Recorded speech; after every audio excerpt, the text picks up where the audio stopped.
Now we're going to be covering the actual procedures on what to do with the duct blaster fan and how to hook it up.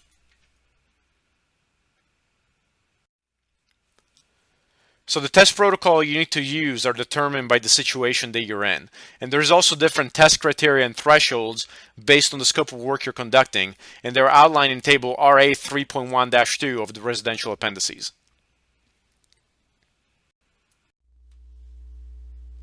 So here's what Table RA3.1-2 looks like.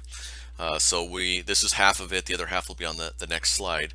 But what it does is it breaks down the different types of inspections or tests that you can perform based on the type of system. If it's single family, multi-family, is the installer doing a test at rough-in? So this is where you'll want to go. However, I will mention that right now this table is incorrect.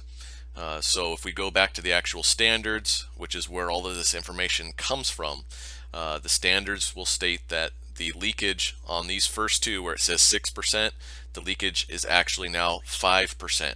So it did decrease for 2016, but they did not update this table.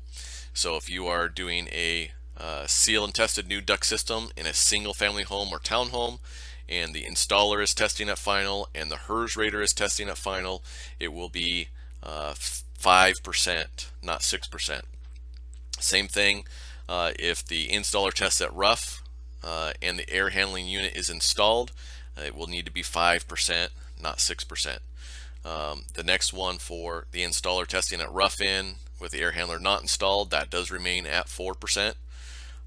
The multifamily homes, where it's tested at final and HERS at final, it is 12%. And then for the installer testing at final and HERS testing at final, we do still have 6% leakage to outside. So the only change on here is the 6% needs to change to 5%. So here's the second half of the table. We've got one item on here that also is incorrect, and that's the first item here. So if it's verification of low leakage air handler and sealed and tested duct system. So if it's a low leakage air handler, they can select a value less than 5%. On here you'll see that the compliance target value is 6% or less. That 6 needs to be a 5, and this value will be specified on the CF1R if it is less than 5. For low leakage ducts in conditioned space, it remains at a 25 CFM leakage to outside, so it's a static target. It's not a percentage. For sealed and tested altered systems, stays at the 15% total duct leakage or 10% leakage to outside. And then finally we have the last one where it's the smoke test. So it doesn't matter what your leakage is as long as it passes the smoke test, and we'll talk about that. So as you can see based on that list, there are two ways or two methods that you can use to test a duct system. There's the total duct leakage, and there's the duct leakage to the outside. Now these can be, the total duct leakage is going to be represented as a percentage of some value, which is going to be the nominal airflow. Duct leakage to outside, when you perform that test, you could also, sometimes they'll use a percentage, but also you will see that it is possibly a static value. For example, with the ducts in conditioned space, it's just a static 25 CFM leakage to the outside.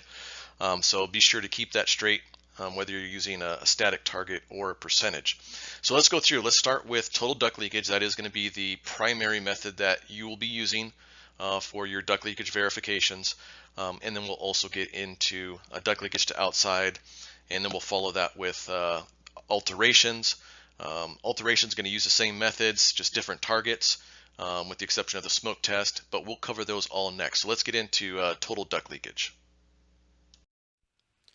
Total duct leakage is determined by pressurizing the entire duct system to a positive pressure of 25 pascals with respect to the outside. And the following procedure shall be used for the fan pressurization tests. So total duct leakage, you're basically hooking up the duct blaster to the air conditioning system and pressurizing the system to 25 pascals. When we say pressurizing, you're basically pumping air into the system. So the first step is to visually verify that the air handler, supply and return plenums, all the connectors, transition pieces, duct boots, and registers are installed and sealed. The entire duct system shall be included in the total leakage test. You cannot portion off portions of the system, so it has to be tested as a whole. There is no temporary taping allowed, for example, of fresh air vents or dampers or so forth. However, motorized dampers can be set to the closed position during testing. So ultimately, the system must be tested in its normal operating condition, however it is that the system is going to be once the homeowner is actually using it. You have to visually verify that cloth-backed rubber adhesive duct tape has not been used. If it has been used, it was covered with mastic and drawbands. Building cavities are not being used as ducts, for example, belly cavity returns or chases in the walls. And then all supply and return register boots have to be sealed through drywall. Please keep in mind that even if the leakage percentage is below the thresholds that you're supposed to meet, failing these items constitutes a fail in the actual test itself. So these items have to be installed properly, have to be visually verified for the test to pass. Next, you're going to see all the supply registers and return grills except for one large centrally located return grill on the air handler cabinet and access panel. When you're sealing the registers, make sure that you're sealing the tape to the surrounding material, meaning the drywall or the wall, and not the register itself. If you don't, then there's a chance that air might escape through the sides of the register grill through the seams. So therefore you want that tape to be all around the actual seam itself to the drywall and not just the metal of the register. So yeah, you're going to seal all supply and return registers. If there's multiple returns, you want to seal all the secondary returns, and you're going to be using the main return to hook up your duct blaster into in the next step. So you're going to remove the filter from the return that you chose to use as required by the manufacturer's instructions. And then you're going to attach the fan flow meter or the duct blast duct to the duct systems at the unsealed return grill or the air handler cabinet and access panel, however it is that you're choosing to do it. You then are going to install a static pressure probe at a supply register located close to the air handler or the supply plenum.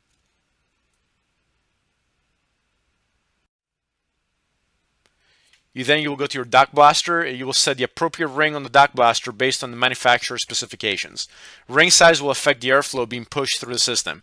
And please refer to the equipment guides for ring selection. If you look in the back of the Cheers manual, the equipment guides will have information about ring selection.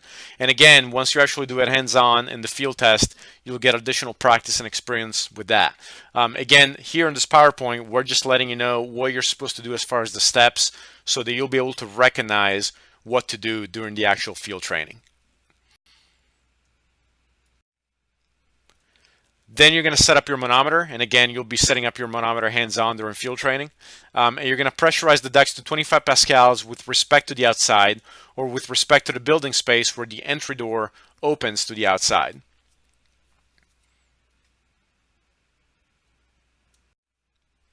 So once you pressurize the system to 25 pascals, you're going to be reading a CFM flow reading from the manometer itself. So you're going to record the flow through the flow meter, and that is your leakage flow at 25 pascals. That is the amount of air that the system is leaking at 25 pascals of pressure.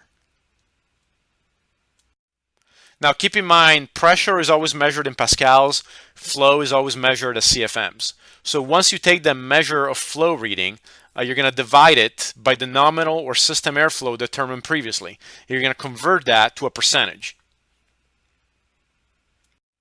So previously, as you remember, we said that 400 times 4, that was 1600. That was the nominal airflow for the system because it had a 4-ton condenser. So the measured flow that we collected in step 9, we're going to say it was 80 CFMs. Okay? So the formula is the measured flow, which is step 9, the number that we got from step 9, and we're going to divide it by the nominal or system airflow. So we're saying that the measured airflow was 80 CFM. We're going to divide 80 by 1600, which was the nominal airflow. That gives us 0.05. We then convert that to a percentage, and we do that by multiplying it by 100.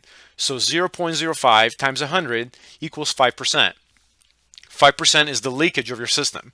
Because the standard default value for a total duct leakage in new construction is 6%, 5% is a passing score.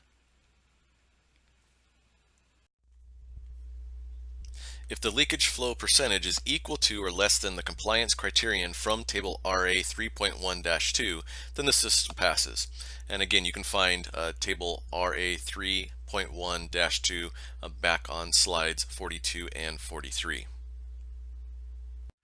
Now, another way to conduct duct leakage testing is duct leakage to outside, or LTO for leakage to outside. You might hear referred to it as that sometimes. So the objective of this test is to determine the amount of duct leakage to outside the air barrier for the conditioned space. This measurement is utilized to verify the duct systems are located entirely within the conditioned space.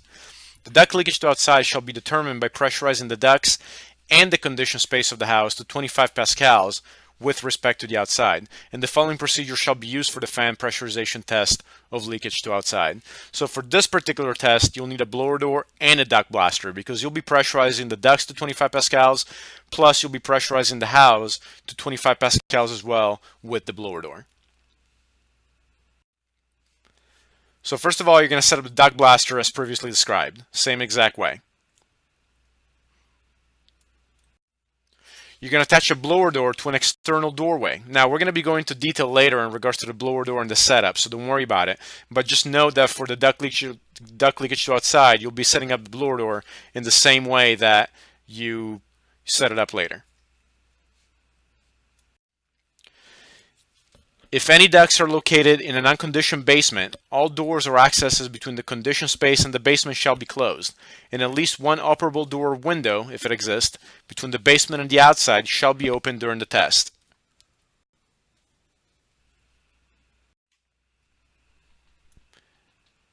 If the ducts are located in a conditioned basement, any door between the basement and the remaining conditioned space shall be open, and any basement doors or windows to outside must be closed during the test.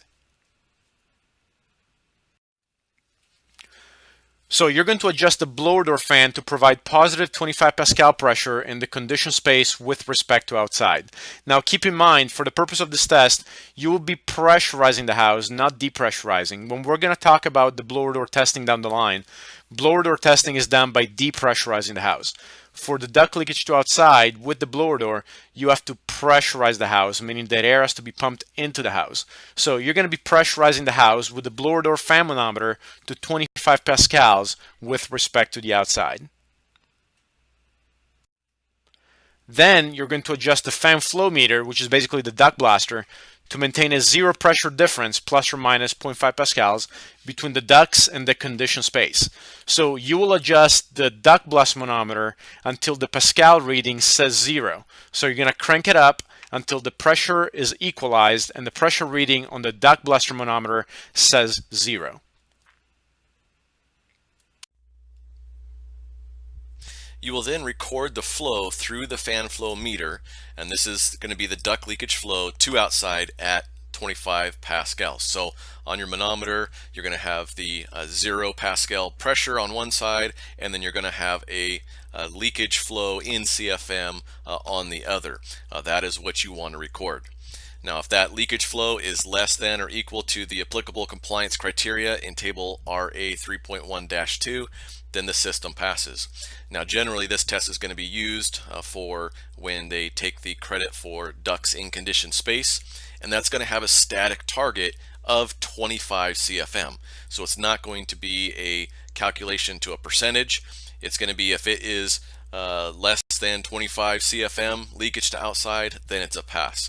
But again, you'll want to go to that table to verify which criteria you need to use.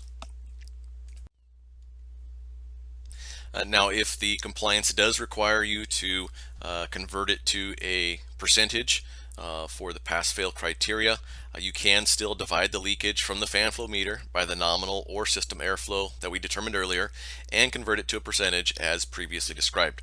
Now, if that leakage flow percentage is less than or equal to the criterion from Table 3.1-2, the system will pass. Keep in mind that with the duct leakage to outside, the same visual verifications apply as explained before in the total duct leakage section. So even though the test method changes, these visual verifications don't, and they still have to be applied.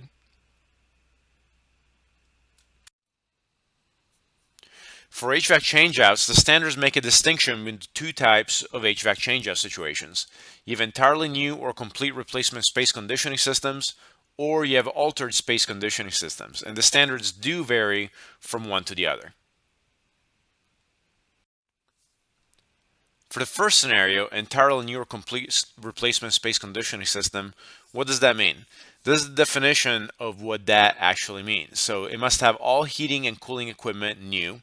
The duct system meets the definition of an entirely new or complete replacement duct system, including system with less than 40 feet in length, and that is at least 75% of the duct material is new, and any remaining component from the previous system are accessible and can be sealed.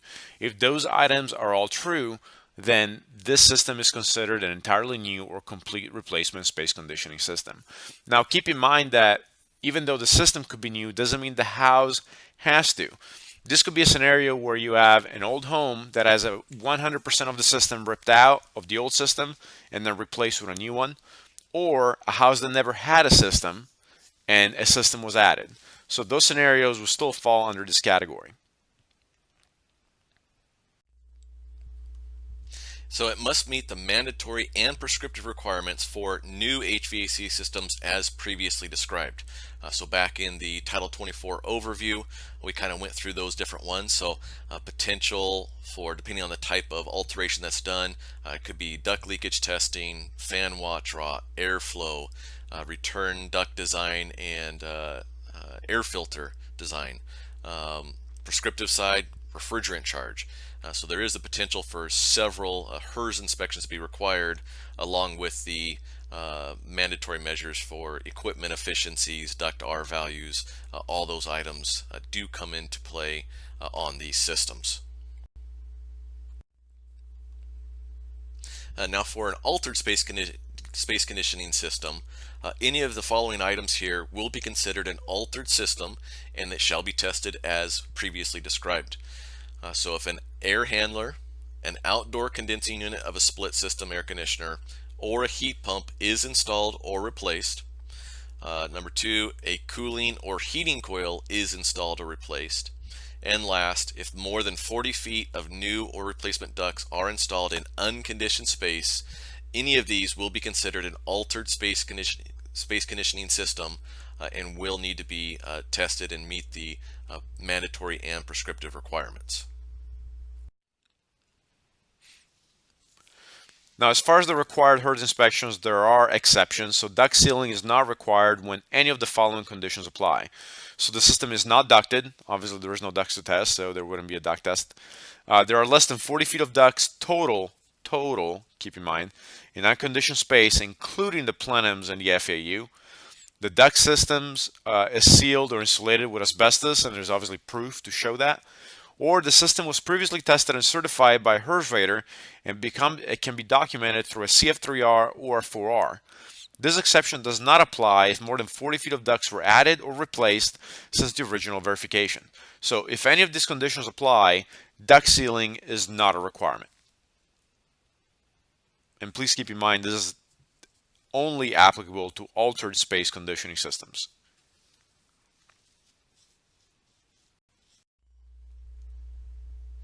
So everything we've talked about so far has been specific to either a new system in a new house or a complete replacement system in an existing dwelling.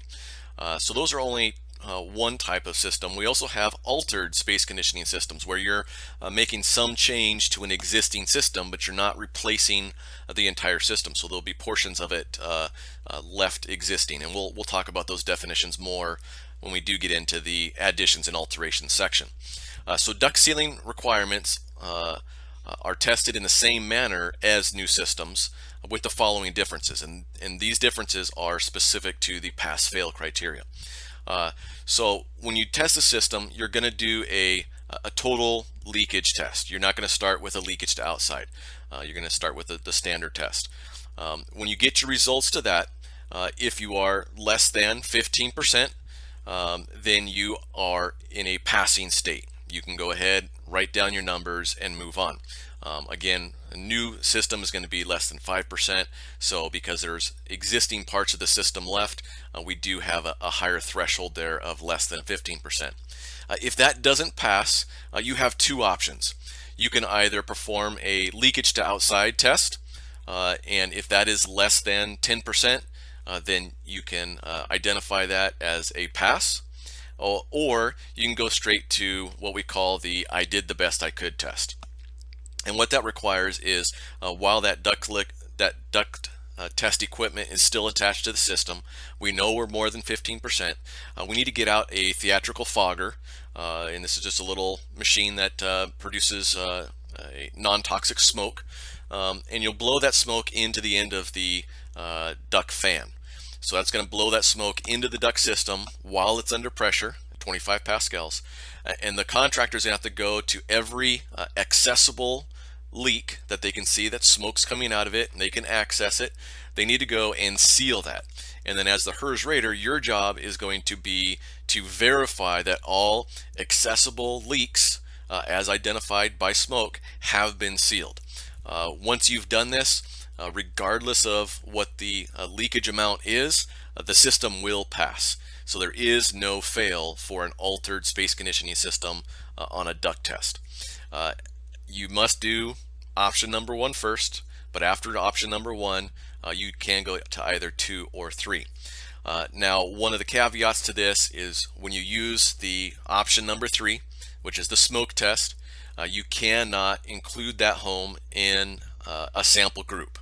It has to be a standalone house by itself. It cannot be put into a sample group. And now we're going to be talking about the forms. Now, this is the first section that we're going to be talking about, specifically the HERS forms. Even though we're going to be covering the forms and they're available for download from the California Energy Commission website and the LMS system as well for your review, please keep in mind that all forms, all official forms, are ultimately produced by the CHIRS registry. So once you complete your testing, you're going to go online on the CHIRS registry, enter the test information, and the registry will produce the CF3R that you're going to distribute to whoever it is they need to distribute it to. You will not be filling out these forms by hand aside from practice purposes. So the forms are just for references, including the ones in the LMS and on the California Energy Commission website. The CF3R used specifically for the duct leakage test is the CF3R MEC 20. Now there's different variations of the MEC 20 depending on the type of test that you're conducting. So the CF3R MEC 20 Alpha is used specifically for completely new duct systems. The CF3 MEC 20 Delta is used for complete replacement or altered duct systems.